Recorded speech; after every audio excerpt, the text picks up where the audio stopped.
बिहार सरकार के कृषि एवं स्वास्थ्य मंत्री मंगल पांडे ने अररिया सदर अस्पताल परिसर में बने मातृ एवं शिशु अस्पताल के उद्घाटन के दौरान कहा कि केंद्र में नरेंद्र मोदी और बिहार में नीतीश कुमार के नेतृत्व वाली डबल इंजन सरकार के प्रयासों से राज्य की स्वास्थ्य व्यवस्था में बेहतर सुधार हुआ है।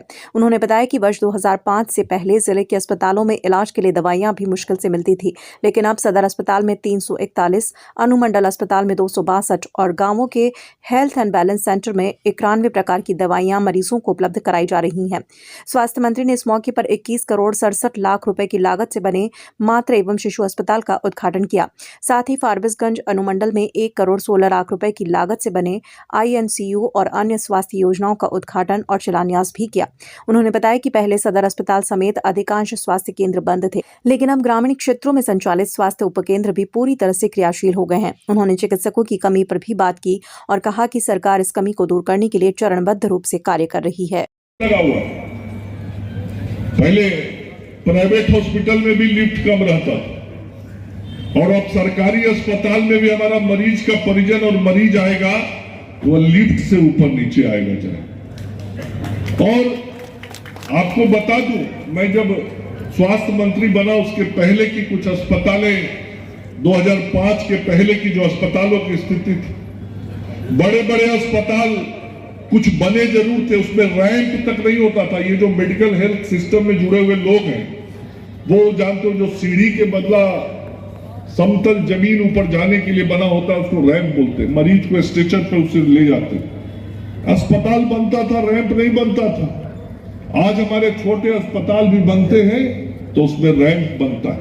मतलब हम छोटी छोटी सुविधाओं और व्यवस्थाओं का ध्यान रखते हैं। मैं इस तरफ आपका ध्यान आकृष्ट कराना चाहता हूं। अभी इसमें मॉड्यूलर ओटी बन रहा है। मॉड्यूलर ओटी का अर्थ सामान्य भाषा में कहें तो अत्याधुनिक शल्य कक्ष, जो दरभंगा, पटना, दिल्ली बड़े जगहों पे, बड़े अस्पतालों में, प्राइवेट हॉस्पिटल में, यहाँ अररिया में भी बहुत प्राइवेट हॉस्पिटल होगा लेकिन सब में मॉड्यूलर ओटी नहीं होगा।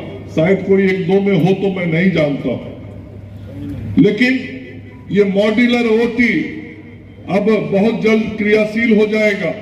उसका भी काम चल रहा है, वो यहाँ के लोगों को इसकी सुविधा मिलेगी। उसी के साथ जो MNCU mother neonatal care unit जो फारबिसगंज में शुरू हुआ है, वहां बच्चे की भी देखरेख होगी और उसके मां की भी देखरेख होगी। मतलब जच्चा बच्चा दोनों का देखरेख उस अस्पताल में किया जाएगा। मैं इस अस्पताल में सांसद महोदय को दिखा रहा था, जो हमारे बेड्स हैं उस सब बेड पे गैस पाइपलाइन दिया हुआ है। यहां आप सब लोग देखते होंगे, कोरोना के पहले जो अस्पतालें होती थी तो वो मरीज को किसी को ऑक्सीजन का जरूरत पड़ता था तो बेड के बगल में बड़ा सिलेंडर रहता था, सब बेड के बगल में, और उस सिलेंडर से उसको ऑक्सीजन मिलता था। लेकिन अब वो सिस्टम हमने बदल दिया, पूरे बिहार में बदल दिया। अब हर बेड पर गैस पाइपलाइन है, मैनीफोल्ड में लगा रहता है गैस सिलेंडर और मरीज के पास पाइप से ऑक्सीजन गैस पहुंचता है। अंदर की व्यवस्था को हमने बदला है और कोरोना के समय में तो सिखा दिया कोरोना ने कि अब केवल मैनीफोल्ड लगा के गैस सप्लाई ही नहीं करना है, अब गैस जनरेशन भी हॉस्पिटल के अंदर करना है और वह काम भी अररिया जिले के अंदर हमने शुरू करना है। तो ये सब काम आज बहुत तेजी के साथ हो रहा है। यहीं से मैं किशनगंज जिले में भी 8 हेल्थ एंड वेलनेस सेंटर का शिलान्यास कर रहा हूं। किशनगंज के लोगों को भी मैं अपनी ओर से ये कहना चाहता हूं पत्रकार मित्रों के माध्यम से कि लगातार हर जिले में जो स्वास्थ्य व्यवस्थाओं के उन्नयन का काम हो रहा है उसमें किशनगंज भले ही सबसे सुदूर का जिला हो, लेकिन वहां भी बिहार की सरकार के स्वास्थ्य विभाग का नजर है, हमारे मुख्यमंत्री जी का नजर है और वहां भी अस्पतालों की व्यवस्थाओं के उन्नयन का काम हम सब लोग लगातार कर रहे हैं।